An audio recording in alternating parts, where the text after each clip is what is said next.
कितना शातिर था वो। उसने एलिजाबेथ से जबरदस्ती चिट्ठियां लिखवाईं।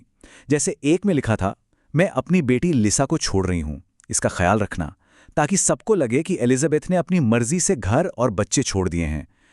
ये एक बहुत ही क्रूर धोखा था। 3000 ये नंबर उस हैवानियत की हद बताता है जो एलिजाबेथ ने झेली।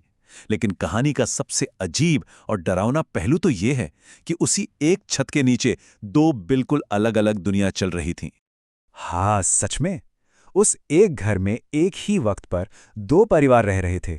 एक परिवार ऊपर जो बिल्कुल नॉर्मल जिंदगी जी रहा था, और दूसरा नीचे तहखाने में जो सिर्फ अंधेरे और खौफ में जी रहा था। कैद के उन 24 सालों में एलिजाबेथ ने 7 बच्चों को जन्म दिया, और इन 7 बच्चों का पिता जोसेफ ही था। तो देखिए, जोसेफ ने इन बच्चों को 2 हिस्सों में बांट दिया। 3 बच्चों को वो ऊपर ले आया और अपनी पत्नी रोजमेरी के साथ पालने लगा।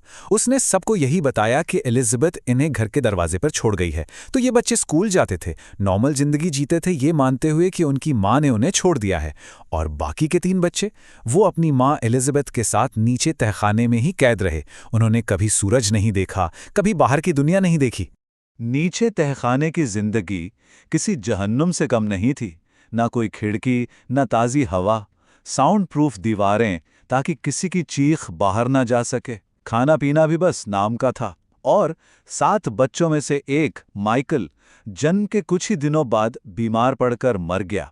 जोसेफ ने उसकी लाश को एक भट्टी में जला दिया ताकि कोई सुराग ही ना बचे। तो सवाल ये उठता है कि 24 साल तक जो राज दफन था, वो अचानक बाहर कैसे आया? इस झूठ का पर्दाफाश हुआ कैसे? चलिए वापस चलते हैं साल 2008 में और देखते हैं कि आखिर हुआ क्या था। कहानी का मोड़ तब